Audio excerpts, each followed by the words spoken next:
Yay, my intro worked today. Hi, everyone. Good old technology. My guest and I were talking about that a minute ago, how it kind of drives us nuts sometimes. But I want to say hi to everyone. Author R. Weir, Randy, and I've got a great guest today. He's a busy guy, so I appreciate him being on. We're going to bring him up right away, but we've got Clay Stafford all the way from Nashville, Tennessee. How are you doing, Hey, Clay? I'm doing great, Randy. Thanks for having me. Oh yeah, appreciate you Forward being to the on. conversation. I know you're really busy with the Killer Nashville conference coming up here, and golly, what less than 2 months now. Well, like right now, it's like this. I mean, this is a good break because it's like having lunch with you, but we don't have any lunch. We, I should have mailed you a sandwich or something, right? yeah, exactly. But this is a very good break. So Yeah. I'm glad to be here. No, I appreciate you being on. So, people out there who don't know you, tell us some important stuff about yourself. What you do.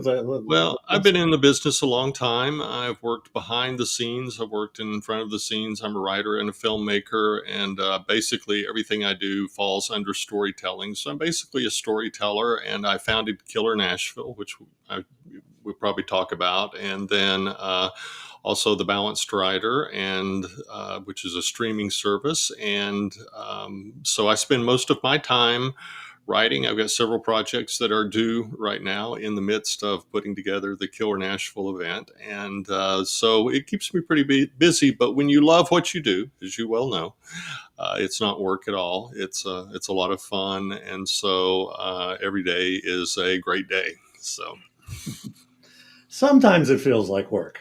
I don't have that. I really don't Really, you're pretty have good, that huh? because there are challenges that appear, and but I'm a problem solver and a producer creator, by nature, and so any kind of problems that come up, they're pretty much organically addressed as challenge. I'm not much of a game board or puzzle person, but when it comes to something like, our program is not working right now, we've got to fix the technology on it. I don't know that I'm the ideal guy, but I'm sure able to jump in there and see if I can solve what widget is not working. And so it's kind of like that with everything that I do. That it's all a good thing. It's all problem solving, and I love fixing problems. Well, I will say this is a lot better than sitting in a cubicle 9 to 5 every day. This life beats that by a mile, and I feel sorry. I worked in that world a long time, and Yeah, have you, don't. you've I don't know. You said you had some pictures and things, and I don't know if you've got a picture of what my office is right now, but it's a wonderful time of the season. I'm out on the back porch, and the birds are flying by, and everything's chattering, and I'm sitting there typing. The wind is blowing, and the dogs are down by my side, and it's you hate to say I don't really have a real job, but I do get paid, but it's not what I think of as a job. But we had to work to get there, and I think that's something for your particular show that we always want to emphasize, that it doesn't come easy. You have to sacrifice. You have to put in the time, and as you well know, Mr. Award winner and everything else with your own work. Couple times, yes. That was really nice. I know the one time when I wasn't planning, the first time I came, the first year to Killer Nashville, uh, you were like encouraging me to come, and I had not no plans to come at the time, and I was really surprised I was nominated. Yeah. And it was nice, and I've been enjoying. I've been coming ever since. I'll be again here this year. It'll be the 5th year I've come, and I always learn something. Well, that's great, and we always enjoy seeing you for sure. Just from a personal note, it's always good to see you. And you've been 5 years. This is 20. I've been coming 20 years, so this is our 20th anniversary for Killer Nashville now. That's hard to believe. 20 years, right? Yeah, and then I've had several people say, "What kind of special thing are you going to do for your 20th year?" And it's like, as you well know, I try to put my heart and soul into every single year. So it's like, I don't know, nothing necessarily different, but I'm going to try to keep up with the industry and, offer things that are relevant to what's going on, and hope people have a good time. But Yeah. it's almost like, people ask on your 20th, what are you going to do that's really good? Well, I try to do that every year. I'm You're not not mailing it in, right? I'm Yeah. not, I'm not reserving it for some special event. I mean, it's like, we don't have to, dinner with my wife doesn't have to be special only on our anniversary. We can have, go to Pizza Hut and have a good, a special Right. time there, So anyway, Well, talking about a little bit of the personal stuff, and we were talking backstage beforehand. You're a dog guy. You got lots of dogs at home.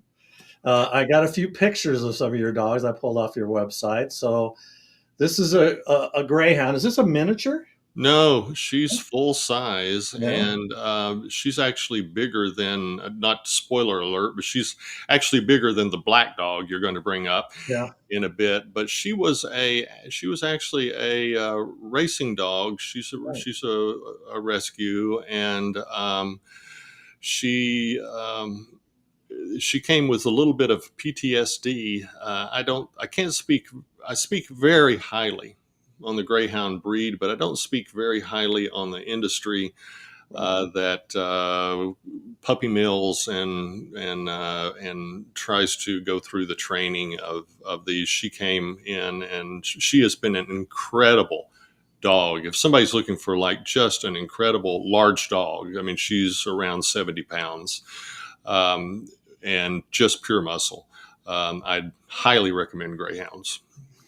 Um, Yeah. Our neighbors across the street, they adopt greyhounds too, oh, really? and if they're not, when they're done racing, they're basically just thrown away. I mean, Yes, and and if that's, they're not very good at racing, they pretty much just yeah, and she was not, she raced well, but she was not a very good placer.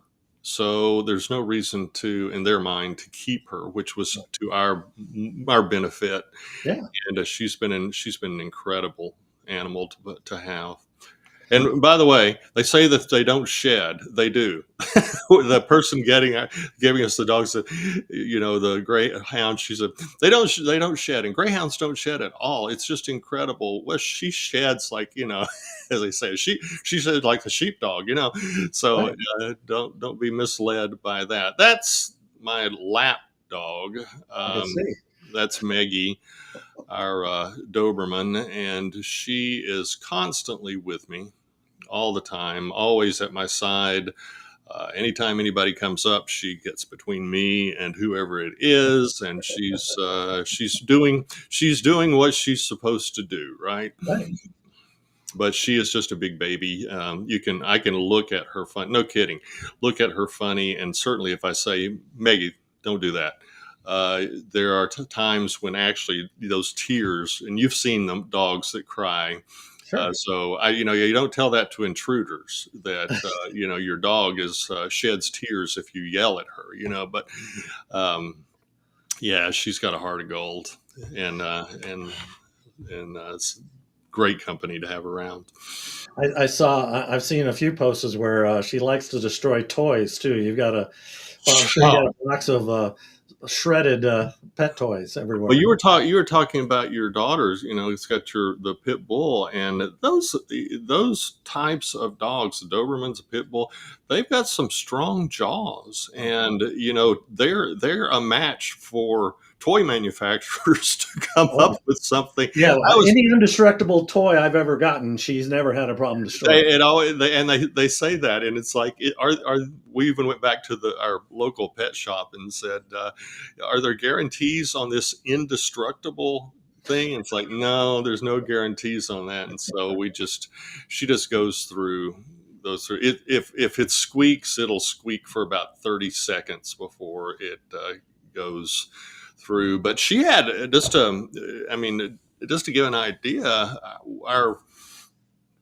another dog that you may bring up in a minute, she has to have a special food that's in a can, and Maggie was interested in what was in that can. So we left, there was a can on the counter, and we left. And when we came back, Maggie had opened that can like a tuna fish can style with her teeth. And just, I mean, apparently, look, the way it looks like, you remember old Popeye who used to squeeze the spinach and it Yeah. popped out at the top. That's what it looks like. It looks like she got it from the sides and just went, and the top just kind of came on off. But yeah, she ate it completely dry. So those jaws carry a lot of pressure. Well, and they have high energy too, and they have to Yeah, they have have to something to run. do. They don't like sitting around doing nothing. That is correct. Mm. Yeah, Kind of like you and I, right? yeah, that's right. High energy, you can't sit around doing nothing. Till I get tired, then I'm like, sometimes. This was the other one that I found. I don't think I found your fourth dog, and this one was Sweetie, I think it was. This is Sweetie. Yeah, she is our oldest dog. She's 14 years old, Wow. and she is in great health, great mind, great spirits, always happy, loves rainstorms and thunderstorms. Dogs run when lightning and thunder come. If the harder it rains, the more she wants to go out, and she just kind of goes along and does her little head like this as she goes along in the rain. But she is a Pekingese mix rescue. She got, as I was telling you before, someone had kicked her in the eye as a puppy and broke her ocular bone, and the Humane Society repaired that and everything. And we were very fortunate to be able to get her because she is an incredible dog. And of all the dogs you've shown, she is the alpha dog, and Oh wow. she's She's the littlest one too. she's the Pekingese, yeah. Yeah. But yeah, she rules the house. So everybody views her as the matriarch, even the Doberman. And she's got no issues with her eye. You said that she no No blind. issues with her eye. She sees great. Yeah. She's everything. They did a great job in saving the eye. Apparently, when they told me about it, the eye was hanging out, which I can't even imagine how that even works, because it's like on this little string nerve. If Yeah. I understand, I'm not a doctor, but it just seems like, how did it hang there just with weight? But anyway, they saved it and did an incredible job. The Humane Society nationwide is just an incredible organization and all of our dogs, except for the Doberman, because Dobermans, as you know, have special health issues. If you're not careful, your Doberman's probably going to have a heart attack at age 6. And Oh so really? Wow. we wanted something a little longer. So she's the only one that came from a source where she was tested and everything to make sure that her heart and all the genetic things that are, I guess, because they're inbred. A lot of these dogs are inbred, that the recessive genes come. So, but everything we've got is rescue, and we've got a ton of animals here. It's like a zoo. It really is. You see the dogs, but we've got birds, reptiles, fish, and even the birds that we've gotten are rescues from the animal shelter, because they know we take care of exotics. And it's great for the kids. I grew up in a farm rural community, you know my story. And so our kids had an interest in animals, and they are caretakers of the animals, and it's an incredible thing for the kids. They don't have like fields of cattle and flocks of chickens and all of that stuff that I had growing up, but they've certainly got animals that they can interact with. Do you have any tarantulas? Have had. Yeah. Have had. Daughter has one. Yeah. Yeah, they're and I've never been bitten by one, and I've always had the courage to reach down and let them climb up on my hand and walk around with their little fuzzy feet. But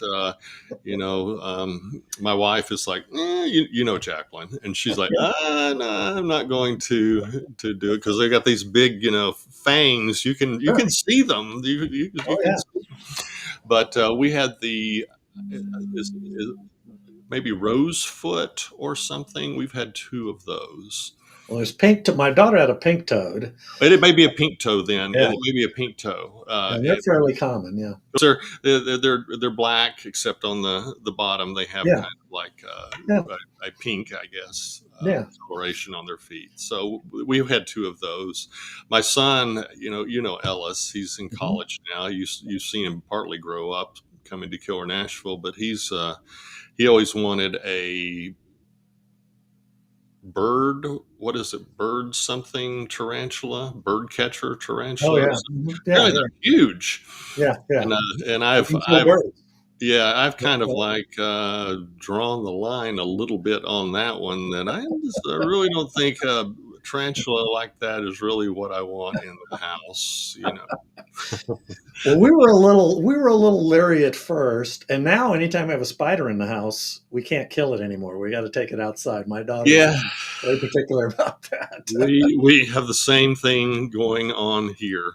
Every bug needs to be escorted out, and so that The that's Clay that Stafford Zoo, right? that speaks well for the empathy in your family. So Yeah, yeah, congratulations to that's you. right. She's a foot. She carries a lot of weight. You know, you listen to your kid. Oh, okay, sure. I mean, spiders. Yeah, we'll do that. I usually let her catch them. She likes the the little jumping spiders, and she's big. She's Yeah, been big into bugs since she was a kid. So Ellis, and you said that that you have been in the tech business. Ellis, when he's little, little kids they pick up technology like crazy, and older guys like me when we try to keep up and figure out what's going on. As long as you can tell us which button we're supposed to press, we're really good, right? But beyond that, but he created when he was, I don't know, like in second or third grade, he created a website that one of those free websites. I think it was like on WordPress or something like that. It said bugsarepeople2.com. And I don't even know if it's still up there, but somebody, one of your listeners may type in bugsarepeople2.com and see if it's still there. But yeah, he was a major advocate for not killing the bugs. So paid for the domain empathy and reigns in everything. our family as well, I guess. Yeah, yeah. We'll have to share stories when you have some downtime at Killer Nashville when you have a couple of seconds. All right, so you're a writer, you're a producer, acting, you've done it all. But I want to get a little bit into the writing. When did you get the reading bug? Have you been a big reader your whole life? I know you're a speed reader, and you got a huge library. I can see a shelf behind you with a lot of books. Yeah, yeah. I have. It depends upon the book. I used to have to because of work. John Singenthaler, who we have the John Singenthaler Legends Award at Killer Mhm. Nashville. John Singenthaler. Um, I was doing a lot of book reviews and had to read a lot of books for interviews and things. And he worked for people who don't know, he was like the press secretary for John F. Kennedy. And he told me that if I was if I was going to do that, the regular like read word, is not going to get it because you got to read pages a day. And so he connected me with this Evelyn Wood series, which is old fashioned, really old fashioned. Evelyn Wood's been around a long time, but I highly recommend it for writers and people who need to consume a lot because it actually does work. I had an interview with Ann Perry one time, and I had to read 4 novels that morning before my interview with her that afternoon, and read through it, was able to discuss it clearly. But if you are reading, I'm a Southern boy, and if you are reading sticky Southern language in a creepy Southern Gothic novel, you want to slow down and savor it as much as possible. And so, I have been to answer your question, I have been a reader my whole life. Of course, I grew up, as you know, in an Appalachian environment where stories were an integral part of that stereotypical Southern culture, and it's actually true. And my demographic is East Tennessee, So I mean, so the Appalachians runs for quite a jaunt. I'm in the East Tennessee section, and so reading has always been very, very important to me. And I read. I read every day, and I read quite a bit every day. I have, like, I would say, assigned reading time, but it's almost like if I don't read, there's something that's missing in my life at the end of the day, you know. And so, and I love classics. I keep up with modern, like what's best-selling books right now, New York Times bestsellers, USA bestsellers, just to keep up with the industry because of Killer Nashville. But I really, what excites me is discovering new authors. And I think the speed reading helps me get through a lot of the mandatory work related reading that I need to do, and helps giving me time, open up times for me to be able to read. There were numerous years I was reading 300 books a year, Wow. and yeah, having to go through them a lot. But I was doing a lot of interviews and a lot of research projects and things at the same time, and it really required it. But to enjoy it and to find, I think now the speed reading frees me up on my have tos. And then I get the time to discover new authors, which is something that I really cherish, because I get to hear voices in a style that I don't normally hear. A lot of times I'll get them through Killer Nashville. I'll get them um, accidentally from, just like, if you go online, and they say, if you bought this book, you might like this book. Well, I've never heard of this person. This is a debut novel or something. And I get it. And it's just wonderful. So, yeah. So reading is an incredible part of my life, but it is work. And that's the downside that I say for being a writer, is that all of the things you loved and attracted you to what you do has turned into work, because I can't read anything for pleasure. I'm always dissecting, as probably you are as Sure. well. And I happen to be a filmmaker and worked in the film industry for a long time. So everything, I'm sitting there and watching the story, and I'm a part of the story and emotionally attached to the story. But I guarantee you, there's that little part of me that's standing right here going, listen to that music. That's interesting. I wonder why they chose that. Good edit. Oh, I do not like that jump cut at all. And there's this dialogue just constantly going. Sure. So my son Ellis asked me, like, you want to relax tonight and watch a movie? No, I would like to watch a movie, but it's not relaxing at all. It's work. I do the same thing. I watch televisions and movies. I'm always criticizing things, the plot choices, and it's like, oh, that doesn't really happen. Why are they doing that here? And yeah, sometimes my wife and my daughter are sitting there going, looking at me like, you're ruining this for us. Well, we've got a rule in our house that I cannot comment. So I just, and I, and I'm very serious about stories. And I hope that none of your listeners take this as a sacrilegious thing to say, but I have a pat line that I have used. I've used it in movie theaters. I've used it in classes that I've been teaching. And that is, I don't talk during your church service. You don't talk during mine. And so when the camera, when the projector starts to roll, it is silence in the house, and we watch through. So it's very regimented, and the whole family knows that Dad's got a little bit of a quirk when it comes to that. But I'm anything that distracts from the immersion in the story is there. We had I'll tell you this funny story, because Jacqueline, my wife, we we had our first movie date. And I happened to just get finished working on a little dinosaur movie called Jurassic Park that was now being released all over. And so we went Cool. to do what? Just a little movie, right? Jurassic Park. Just a little movie. Yeah. And so I got the opportunity to work on that, and so she wanted to go to see Jurassic Park, and I didn't even tell her that I had worked on Jurassic Park and knew it inside out. So I mean, it's like a movie I've seen numerous times, and I've seen it in dailies. I've seen it Yeah. in computer generated form.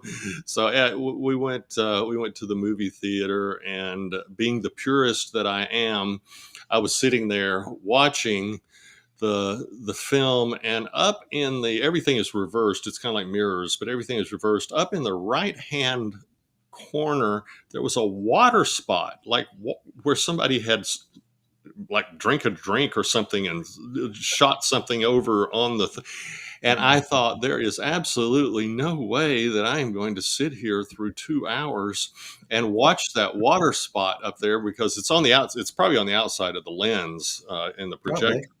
And I, I've been a projectionist as well, and so I'm familiar with the things. So finally, I told Jacqueline, I said, "You'll have to excuse me. This is first date going on to things." Lucky there was a second, right? So yeah, so I went up the aisle and I went back, and then I was gone for a few minutes, and then I came back and I sat back down, and the projector is going along, the movie's going along, and all at once the movie goes. The house lights come up just a little bit. There's a downtime, and then it starts back up, and I turned to her and I said, "I did that." They cleaned the spot for you and then started it again. Yeah, but I went up there and I said, "Hey, I'm with I work for Universal Studios. This film is a very important film to us, and you got a water spot up in your left hand side, because remember it's reversed. I'm seeing it on the right, but it's actually on the left." And I said, "You got a water spot up on your left hand side, and you got to get that water spot off." And so I guess they could have taken a rag, and just kind of did like that and solved the problem, but instead they, you know. So anyway, yes, I'm a bit of a purist when it comes to reading and viewing, and a proper environment of respect needs to be given. So you asked me, did that love of reading? Well, it's also an obsession and downright quirky how how I address that. You But call that an OC? Would you say that was an OCD trait? You would think in some I manners. think it's You're not really, I know. obsessive about it, right? Yeah, no, I think it really comes down to, because I love the experience of stories so much that I want to immerse myself without distractions at all in them, and any kind of distraction I want to take out of the out of the picture.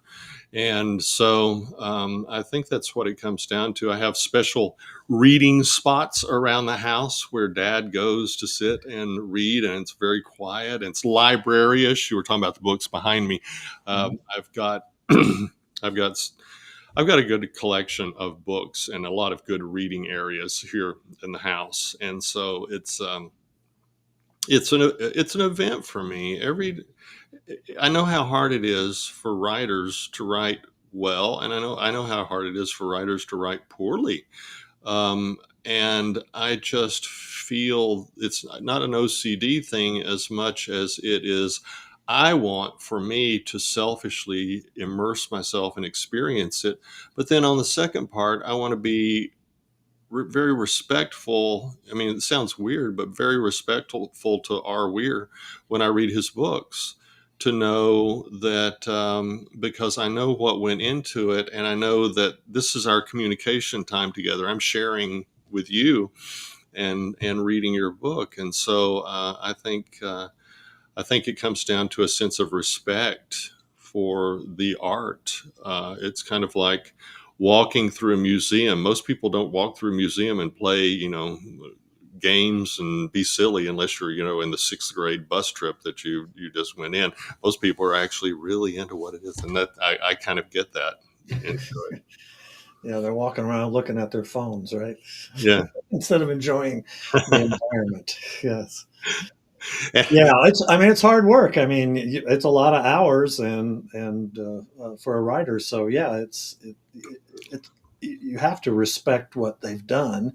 You may not necessarily enjoy all And aspects of it, but everybody writes differently. Like you said, we all have our own voice, we all have our own styles, and we probably rip off a little bit from this author and that author, but it's still us that's yeah, writing.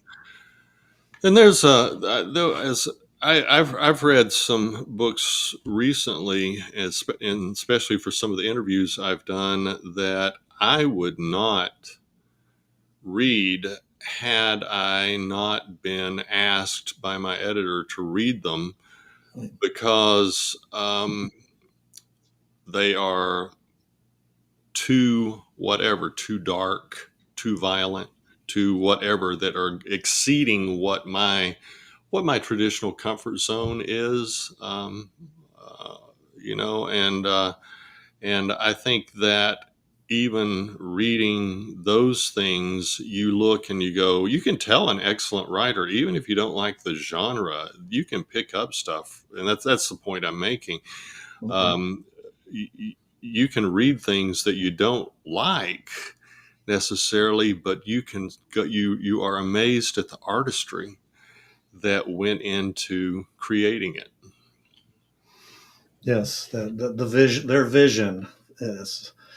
So let's talk about. I've been seeing a lot of ads on Facebook, spending some money on Facebook for the Balanced Writer. Tell us what this is about. Looks like it's a In, new program you're doing, a it project. is, it's a new program. It's really an extension, and it's something that I wanted to do. And you know, I don't know the full extent of your tech background, but you can, I'd love for you to interject into all of this. Back in 2006, when we had the first Killer Nashville, we I had been involved in starting several other writers conferences, but they were all big fish in a small tank Mhm. type things, where the local authors were the lead people in it, and there's certainly a place for that. The internet was opening up. This was in 2006. The internet was opening up to lay people such as myself, about that time. That, and I happened to have a few interactions with some people who were from Italy and Spain, and I thought, why not create an international conference? And so that's how when you come there, we have people who come from all over the world to Killer Nashville, and that's how that began. And then I wanted to open up it through our scholarship program with Killer Nashville. I realized that many of the people who really need to be at Killer Nashville were not able to afford to go to a conference, because it's expensive to go to a conference. You've got Mhm. all the factors: transportation, lodging, food, fees to get in. And so we started Killer Nashville magazine, right, and started Mhm. sending that out free with craft articles. And now we've moved more into literary, so we're including fiction as well. So just a plug there: if anybody has got a poem, essay, craft article, short story, we'd love to consider your work for Killer Nashville magazine. And we've got subscribers all over the world. And in 2006, I also had this vision that if we couldn't bring writers to us, we could there's got to be a way to take Killer Nashville to people around the world, so that we can create, because it's very important for me that we create diverse voices across the globe. And so at the time, we could never find anything that was affordable, manageable, whatever. This is 2006. Mhm. Streaming now is more common, right? Everybody streams something. But in 2006, no. I mean, it's amazing how far we have come in technology in just 20 years. And so now I feel like the technology has caught up with my vision in a way that you don't have to have, $500,000 to try to build this platform, to stream, that it's open up to other people. And so this was the year that we started the 20th year of Killer Nashville. We finally created the Balanced Writer, which is the collections of the recordings from Killer Nashville, and it's kind of an extension of the part of we went through all kinds of things like the Killer Nashville whatever to try to tie it in. But I thought, really, you've been to Killer Nashville and you've been to other writers conferences, and really 90% of what you discuss at writers conferences could be applied to any genre. If you're talking about developing a character, you can apply it anywhere. And so then you have some things. So it's like, how do we open it up to the writing community in a broader sense? And so that's how it ended up being the Balanced Writer rather than Killer Nashville, whatever. But the proceeds of the Balanced Writer go into Killer Nashville to help support Killer Nashville, which is a good thing as well. And then other writers conferences had audios that they didn't want to exploit, and so they ended up licensing those to us. So by the time we're finished, we will have around 10,000 hours Wow. of downloadable streaming content on the subject. And we're talking like incredible people like Ron Howard and, John Saul and, Ann Perry, Michael Connolly, Peter Straub, a lot of great writers, and who are sharing their expertise on that. And so we're serving by going out into the communities of the world, serving the writers of tomorrow, and then fortifying Killer Nashville, because it's an extension of Killer Nashville, which then allows us to offer more scholarships and things for people to be able to come. My dream is to be able to, and you know how expensive running a conference is, but my dream is to eventually set up its own little system where it's organic, in that it's open to everybody without charge to come in, because it's not really designed as a profit making thing. Every time we had any leftover money, we've always kept enough for seed money for next year. But the extra we gave away, like we give away money to libraries, to needy organizations, to veterans organizations. We helped build a library in a community in Malawi. And we've done a lot of things that are just outreach and support of literacy. And so what I would like to do is to create some sort of organic model where it's become self-sustaining through its own thing, and then it opens it up that even more people can benefit from Killer Nashville. But we're not there yet. We got a streaming service this year, so chalk it up. We got checked one off the list, and but that is the direction that I would like to go. And over the years, authors have been very generous, because when we come to Killer Nashville, we say, can we use your voice, likeness, recording, and everything for the purposes of promoting and sharing information, and everybody has been all for that. And so now we're actually being able to do it, and people who have been part of the streaming service, that once we've uploaded, I've gotten feedback from them that they've got new readers because they are now appearing as an instructor on a panel, from Killer Nashville, but now it's being streamed and they don't know who this writer is, so they end up getting their books. And so we've gotten some feedback from writers who have been presenters at Killer Nashville that, hey, this is a great thing because I'm getting some new readers off of this. So it's working. It's a win-win-win across the board, I think, for everybody. Sounds like there's a lot of material on demand and it's a subscription service. So, and I think don't you have like a little free, you can Yeah. And I was going to say, even that, it was a subscription service, and we finally got it up and going. And I said, well, what bothers me is there are still people out there who the subscription is cheap, Yeah. but if there's people out there who still can't afford that, and so every week go to www.thebalancedrider.com, and I'm sure you'll have that link up on your program there. Oh yeah, there it is. And perfect. You are such the tech guy. I can't get over it.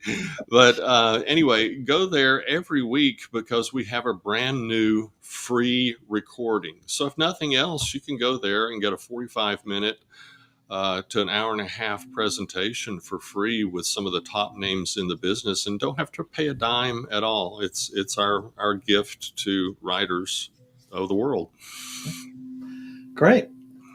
All right. So Killer Nashville, 20 years.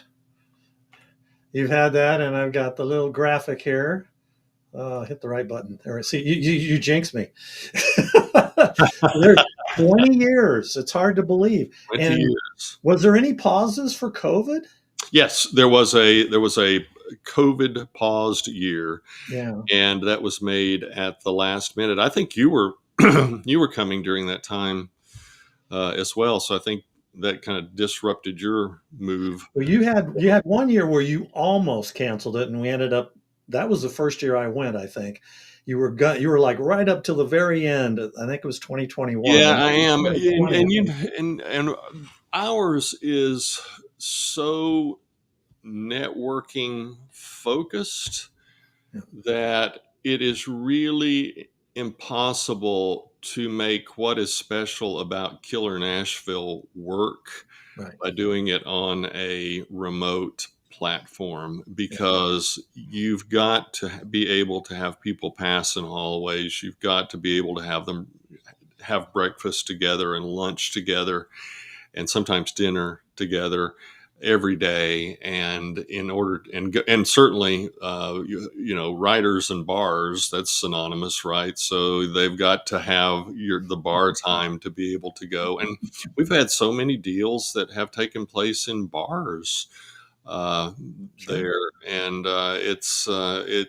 just does not fulfill the purpose, and it's really frustrating, right? You go to the last, you put in all the work and then go to the last minute, and then like 2 weeks before the event you say this is what happened with COVID. You go, I can't see jeopardizing the health of people, because when no, we had confusion in what we were dealing with. I mean, it was an epidemic, and so it was health came before the event itself. So we took a hit that year. What we did was roll all the tuition over into the next year, and so the next year, one philanthropic benefactor, who I won't say, but very close to where you are right now, just ate the cost for the entire year. And as I say, producing a conference is not cheap, but I didn't feel that the individual should be responsible for a cancellation. I mean, as I said, it costs a good amount of money to come to a conference. So we rolled all that over. I ended up covering that lost year, and worked out a deal with a discounted on the dollar deal with the hotel and all of that other stuff in order to achieve that end. But yeah, COVID was a rough year. So it'd be interesting. I didn't go to the first one. I've been to the last 4 years, and I'll be there again this year. It'd be interesting for me to go back in time and see that first year of the conference compared to what it is now. I'm sure hopefully it's become what you envisioned it to be. But I know last year, I know at the banquet, oh my gosh, I don't think there was an empty chair in there, and you had that whole area opened up. Probably a sellout, if not close Yeah, to. it is. We always have a waiting list for the banquet, and this year we're opening up three more of those rooms. So the Wow. banquet is even bigger because we are selling awards tickets like crazy. Yeah. So it's going to be a sellout. With every year it's been a sellout, but we keep expanding it, and it's going to end up, with the rate it's going right now, it's going to end up selling out again, even the expanded version of it. But it's a wonderful time to celebrate authors and the accomplishments that they've done, and so it's one of my favorite times. And I've over the years I've gotten it down so we run through it faster. I don't know if you noticed, because you're at the award ceremony every year. I see you there, Yeah. and it's gotten faster every year. So I'm streamlining, the awards ceremony, because those things can be sleepers. If you're not careful, they go on forever. Well, one year they screwed up the pamphlet that was handed Oh out. yeah, that just You had drove to me name everybody because nobody could read who. Yes, nobody could read it because they was missing pages. It was like, I'm oversimplifying, but yeah, they had pages like the covers, and then page 1 and 2, Yeah. and page 40 and 47 and 48, and then everything else in the middle was gone. And so when you had all these nominees, you had to read the nominees. People show up, they want to be recognized. They're Yeah. showing up, and you just don't want to get up and announce the winner is, and leave the other five people, in the finalists out. And so, yeah, had to read that thing. Anyway, that went. But those things happen. And I did live television for so many years, and you just realize that those things happen, and you deal with them on your feet, because there's nothing much. Once they press in the control room, once they press that green switch and you're live, that's it. you know and the funny thing is, I didn't realize that we were missing the centerpieces of the that War. book until Yeah. we were opening it up, and it was like, I think I might have been at the podium going, and the winner for, where are the nominees? Where are the pages? So I think that was one of the years too. I think your family had to really pick up because I think most of your staff got COVID, if I remember right. I think that was that year. Maybe yeah, it was not, but yeah, yeah, you yeah. really had to fall back on your family. You're talking about it's a family affair, but your wife was all over the place and everywhere. And I think your son was there, and your daughter was still relatively young. I mean, was she a teen now? She's 14 now. Yeah. So yeah, she's getting into that teen thing. It's hard to believe next year she is going to have a learner's permit Oh, and driving. So um, yeah. All right. So, and you announced the Silver Falchion Awards. I saw that went out today. I'm assuming. yes, and I think Thursday the Claymore Awards are going. The announcements for the Claymore Awards are going out on Thursday. So it's an exciting week, and we really did some. The judges did some serious work this year, and I can't believe the amount of time and effort that was put into it, and the coordination, and as you know, I'm not involved in that. And the winners, are the winners are picked. I have not seen them. I don't know them because I I talk off the top of my head, as you can tell, and you don't really want to give me the information that our Might Weir's going slip to out, huh? win, because I might like, no, congratulations, that's so. So I deliberately do not want to have a part in any of the process of that. But nothing excites me, more really than being able to send an email out to the people who are the finalists, and say, well, and you got one from me, at least one anyway, from me, Yeah. saying, Yeah, a couple times. congratulations to you, Mhm. yeah, and so. Today was that day. It was a good day. I enjoyed, and people were very excited that to get an email, a personal email, and say, "Hey, congratulations." Yes, it was. It is. It always is nice to hear when you get nominated. So I was looking at your guests this year. One of them is Sarah Paretsky. I've had her on the show. She was at Left Coast Crime here in Denver earlier this year, and she was very gracious to be on my show and got to interview her. Got to meet her at Left Coast Crime. Great, a real trendsetter when it comes to a female private eye. I mean, that may have been the first. I don't know for sure, but it certainly was. And she talks about that a lot. And I thought that's one of the guests that you have this coming to Killing Nashville. It'd be great to see her and Yeah. two others as well. I got to bring up the website. Kemper Donovan and Caitlin Rother. It looks like, yeah. Yeah. So we've got a good lineup with them and a good diverse group. True crime, and then Sarah Paretsky, who is an complete innovator, and she's also our John Siegenthaler Legends Award winner, just because of all she does. Not because necessarily. I mean, yes, including the fact that she wrote, her VI character, but the impact that she has had, not just on uh,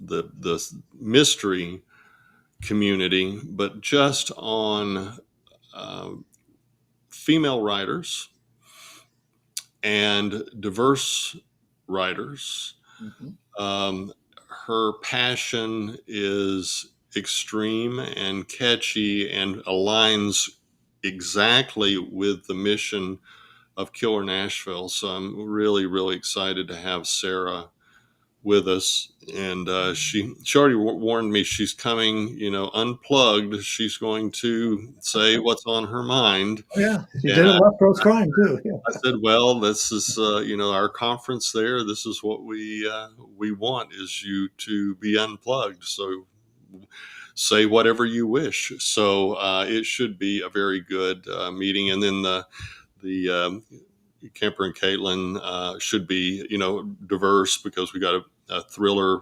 writer, and then we've got a true crime writer, and quite a diverse mix as to how they approach the craft.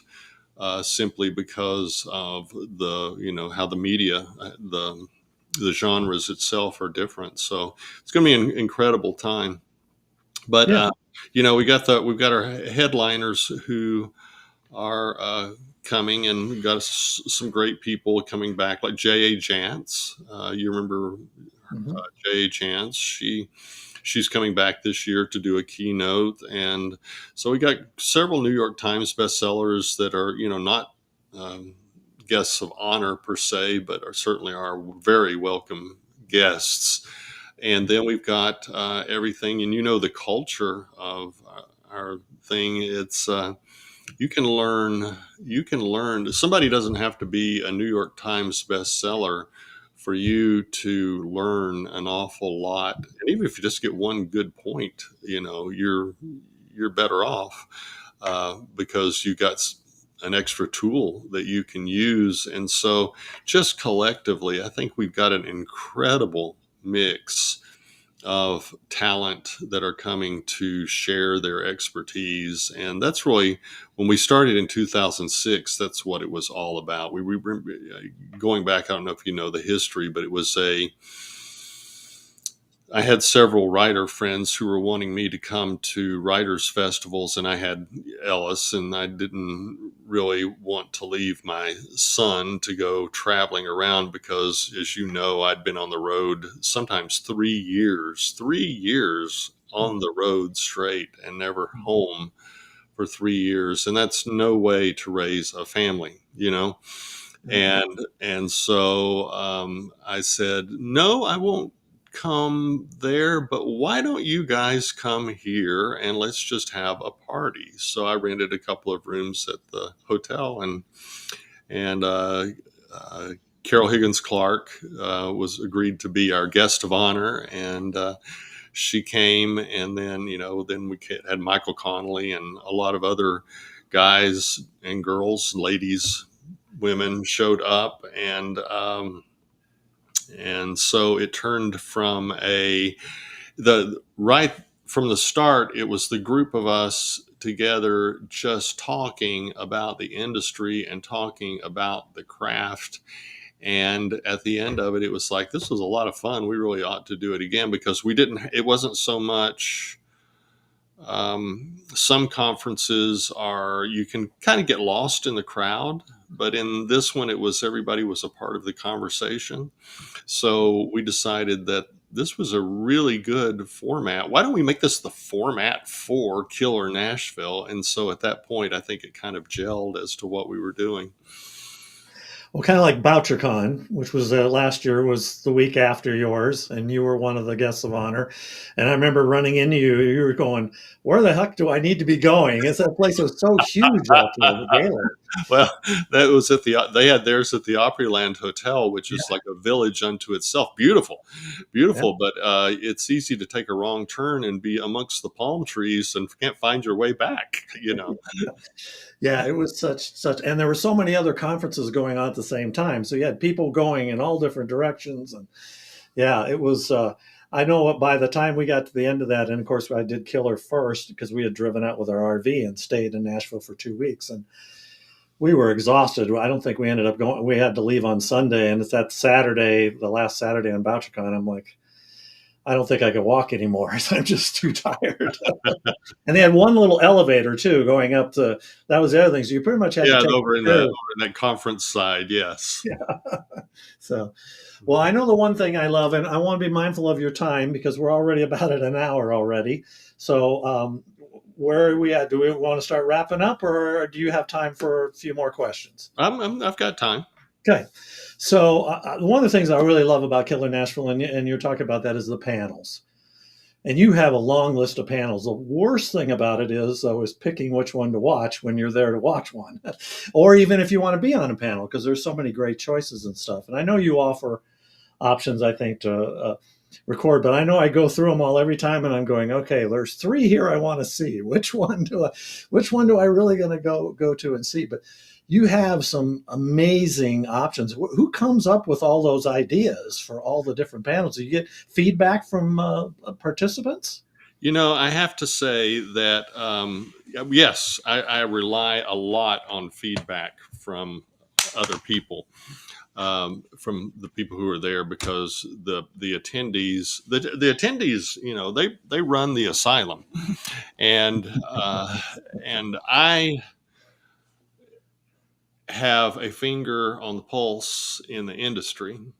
And so combining what they're looking for with where I see things going, that ends up bringing, and I send out every year a call for people saying, do you have some ideas for presentations you can give, panels you would like to be on, panels or presentations you'd like to see? And I always get feedback from people. And so all of that goes back into the mix, and then we pick and choose. And there's several on the committee that, for the scheduling committee, and we put that all together and come up with what we have. And what's really great about, and this is not, I guess it's a plug, but it's not really a plug.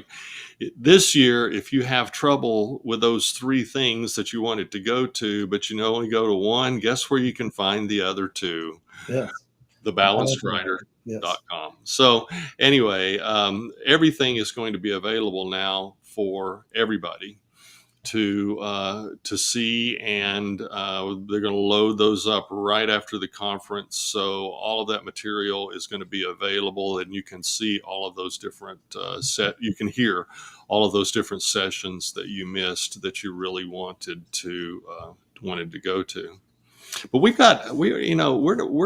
do almost, I can't remember the exact number, so don't quote me on it, but we do it like almost 170 sessions over the course of those 3 days. And sometimes we've got 7 running all the time, and sometimes we got 11 when we're doing some of the forensic track. So we got 11 things or 7 things, depending on the time, going on at the same time. and there's no way to be at all of those. And even, for me, I'm like, I'd like to go to that. I'd like to go. And all the ones, I guess, like I'm creating the dinner, right? So I'm going to create what I want to eat. And then I can only eat this one thing, and the other, six, I can't even sample. So I'm in this exact same boat as everybody else. I'll be listening to it on the balanced rider. Yeah, it's. I mean, there are some great panels, and I always learn a lot, and it's always fun being on a panel too. And I even got to moderate a panel, and that was a real. Actually, I thought it was a lot of fun. I was nervous about it, but it was fun Well, moderating and we being always prepared. we always need great moderators, and I'm going to be sending. We've got the two announcements this week about the Silver Falchion finalists, and then the Claymore finalists on Thursday, and then next week I'm sending out one final email relating to the schedule, saying if anybody wants to be a moderator, Yeah, let us here are the sessions, pick right. which one you want to moderate. So I hope you'll sign up to be a moderator on that, and then after that, probably by that next week, we will have the full schedule out on Killer Nashville, because we try to make sure, because you get emails and you're busy, you don't read it. So we usually send out 3 emails saying, hey, sign up for panels. Be sure you sign up for a panel. This is your last chance to sign up for a panel, just to try to make sure that everybody sees at least one of those 3 that are coming at them. Inevitably, you have somebody say, "I never saw any emails from you I this year." do all the time, all the time. Is there any way you can put me on this panel? It's like, no, that panel has been full for 3 weeks. And it's like, well, this was really one that I would like to have been on. I'm like, I don't, and I don't know what else to do other than to call you personally on the phone and say, hey, of course, that's time consuming. Well, sometimes people drop out too and stuff as well. But yeah, you got to definitely get your, because I'm always watching for that, and it's always tough to narrow down ones to pick to be on. It's like, okay, these are the things, these are ones that I can really speak to as well. But sometimes there's a little And you, more than others. you've got the reverse problem too. Like you want to Yeah. go, and there's 5 things, 6 things going on, 7 or whatever going on at the same time, and I can only go to one, and the other 6 I can't go to. But there's 3 that I'd really like to go to. So then, when you go to be on a panel, you got the same problem. There's actually 3 in this bank that I would really like to be on, and then you have to decide, well, which one is more important? Because I have you rate them 1, 2, 3, 4, 5, 6 as to your order of priorities. And I try to give people 1 and 2. I always try to make sure everybody gets 1 and 2, their first choice, or at Yeah. least their second choice.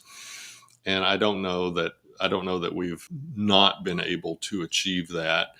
I don't know how we've been able to achieve that, but it works out that way. Lottery system, right? Just to pull out a name out of a hat, right? It is.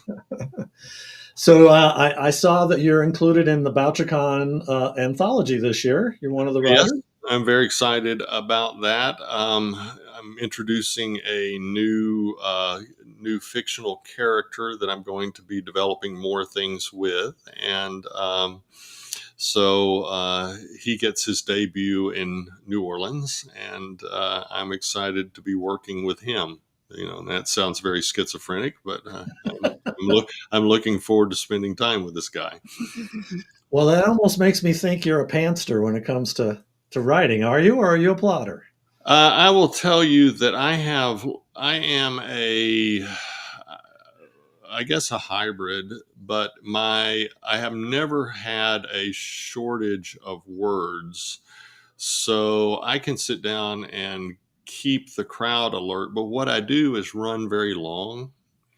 And that has been the bane of my existence, of running long. And so I have to go back into the plotter mentality to be able to curb things that just in good editing, things that's a great plot and that's a great character, and boy, that's a great scene, but it really doesn't fit into. So I end up I end up creating all of the possibilities of what is going to go into this story, and then I then have to go through the process of eliminating what can't be there just because it's, I have this funny story, and it's a book that's coming out, I hope soon. It was a short story, and I conceived it as a short story. And I sat down, and this talks about my writing process. Right? Are you a pantser? Are you an outliner, or what? I sat down to write this short story, and 380,000 words later, I got to the end. And so I told my agent, I said, I wrote a short story. It's 380,000 words. What do we do? And he's like, I don't know what we That do. doesn't qualify as short. He I'm said, sorry. like, can you divide it up into, to different sections? So it's a series. Maybe we could sell it as a series like that. But there was really no ending place, no arc Right. that would accommodate four of those because it was really one story. So we haven't done anything, but I'm working on it right now to bring it down to one volume. And cutting three-quarters of a book out is rough work. You might as well just forget it and go write something else, right? But it's a good story. I like it, and everybody who's read it really likes it, except for the fact that it's Tolstoy, and so Well, I mean, maybe someday you'll put out the whole version. You put yeah, all I those said in. I said that. It was Stephen King did that, with one of his books, I think, The Stand, Yeah, and the so deluxe edition. yeah, this is in film we called it the director's cut, right? Director's cut. Yeah, that's right. So, All right. So the name of my show is Bringing Life to Characters. So I always ask everyone I have on there, what is it that you do or you like to see that gets characters to jump off the page, that brings them to life for people? What's your secret, or what do you when you're reading? What is it like? Wow, that character is just like so good. I think whether it is uh, love, anger, vengeance, uh, frustration, whatever it is, I like characters who are unbridled and speak to where their heart is, whatever that happens to be going on. And I think that they are circumvented when an author is more concerned about how the reader is going to take it than they are about what the truth is of this character and why they need to say or do what they are feeling. And so when an author takes those risks and I see characters who are like that, that's what really gets me excited. Great. That's a great answer. So do you have any tips for inspiring authors? Right, Just write, huh? right. And And as read too. I mean, read, reading helps read, with writing. yeah, read, write, and just realize. I think this is the hard part is realizing, and I say this for my writing, and I don't know that it's exact number. I just made up the number, but 90% of what I write, I don't view as any good. And I think most writers, if they would view that rather than I am writing this and this is my first draft, let me get it ready, let me send. I write and do my first draft and then throw it away because it's not good, and it's not good to where I don't feel like I've um, gained any new ground that was not there. It's not fresh enough. It's not original enough for me.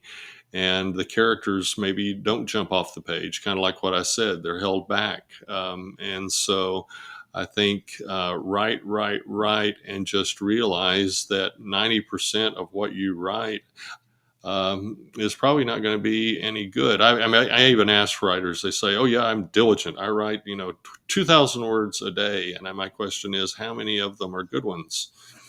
And you get kind of a blank stare on that, but it's true. And as a writer, that it's just the way it is. But the fun is for me is not in publishing anything, or producing anything and seeing it exhibited. The fun for me is just telling the story. And as long as I keep myself entertained, for 8 hours, go entertain myself and type, I think I've had a pretty good day. Yeah. Do you ever go back and some of those stuff that you throw away? Do you still have those? Do you go back and I look at them? still I still have them, and some of them, yes, some of them I like the germ of the idea. Yeah. I don't like the execution, and I have made a history of hiring and firing myself. Because a lot of times, say in film, I like the executive producer and the producer and the writer, the director, and sometimes I was the actor. And sometimes I would start working on something and I would like, you know what? This is a great idea, but the writer needs to be fired. Well, of course, we know who that is. So I end up hiring a writer outside that I think specializes more in telling that kind of tale. So a lot of the things that are in the in the drawer, the chest, are manuscripts that the germ is good, but I was not at a place skilled enough to tell it. I was not, but it's still relevant. And what happened, the characters, the story, and what happens to them is still intriguing. And so it needs to be, another pass needs to be taken now with a more mature writer, in order to be able to achieve that. And so, yes, things do get recycled, from trunk novels. So So, marketing tips. Obviously, I know one of them is go to Killer Nashville. It's a great place to go to network and learn and everything else.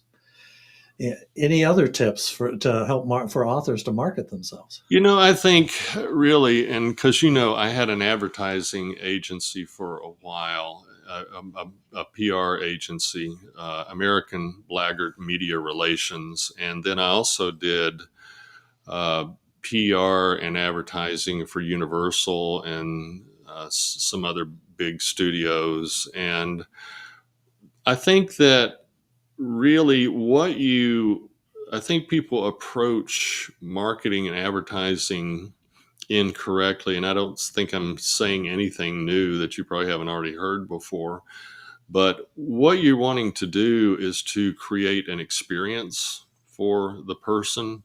You just forget the idea about selling a ticket and focus instead on creating an experience. Or in the case of, I think, an author, you create the experience, but also you're creating a relationship with people through your marketing and putting it on a personal level, especially nowadays. It's changed the way that we market and advertise. There's things that I don't, print advertising in magazines, for example, don't have the same power that they used to have. And so they're not really a great return on the investment. And so things that things that you advertise on the internet um, are more targeted. You find your audience better, and you find people who are looking and want to experience the things that you have to offer. And that's a much better way to go about it. But when you go about it with the intent of not trying to get them to buy. Um, I always think of it that my objective is not to get Randy to buy a ticket. My objective is to get Randy so interested that he tells a friend. And I may have sold 2 tickets Right. at that, but it's the fact that it looks like a great experience to you. And I think that's where marketing and PR really need to focus in the society that we live in right now. Well, and I will say I've definitely recommended Killer Nashville to many people. As if you've got the money, It's a great experience, and I tell people you're going to learn a lot there. And the other thing is, don't be afraid to walk up to people and talk to them. And that was always my issue at first. My wife, who came to the first conference, and you've met Kim, she's very open, and she's the I'll walk up to anybody and say hi. Where I Gregarious. was more reserved, and I've gotten so much better through the years. But I've walked up to many a well-known Andrew Child at Bouchercon. Got to talk to him, got him to sign a book and everything. It was great. Read Farrell Coleman, some big name authors. He even was on the show as well. Just walked up and said hi to him, and yeah, they're everyone is always very welcome, and especially at Killer Nashville. I don't think there's anybody that's going to shy away, other than maybe if they're late for something. That would be the only thing, you know. So we always enjoy going there. Well, we enjoy having you there. So we've got we'll wrap things up here. I'm going to throw up your website. So we had several. We put the Balance Rider up there initially. Let's see. Well, how many of these is going to let me put up here? And so we had the Balance Rider. Then we've got the Killer Nashville, and then you have your own website as well. Yeah, claystafford.com. claystafford.com. And all of them, I don't know if they're all linked together, but they all kind of are the various different products that you offer. Clay Stafford might be more about you personally, I guess, as opposed to the bit more of the business side of things. Yeah. It is. I mean, they're pretty much all three are pretty much branded in their own area. I mean, one is a conference, one is a streaming service, and one is an individual that isn't got his hands involved in way too many things. And so, well, that's what I was going to ask you. Is there more on the horizon for you? Got other things? oh, there's a lot on the horizon. This has been an incredible year with a lot of incredible opportunities, with a lot of incredible interest in skills that I happen to have, and so I've been getting a lot of interest in some things that I've been working on, and I just wish that I'm a quick writer, but I wish I could write faster, and not only write faster, but with better quality than God has given me up to this point. So hopefully, if I keep doing this a few more years, I may get good at it. It's a process. It's a It always process. is. It never ends. Yeah. Yeah. Well, thank you, Clay. I appreciate you being on the show. I know you're a busy guy. I'm looking forward to seeing you in Nashville. Um, as always, you'll be busy making the rounds. You do a Yeah. great job of shaking people's hands and saying hi, and you're very good at remembering people's names. So Yeah, and I've got an incredible team, and I can't emphasize that enough. That it's really the team that makes things happen.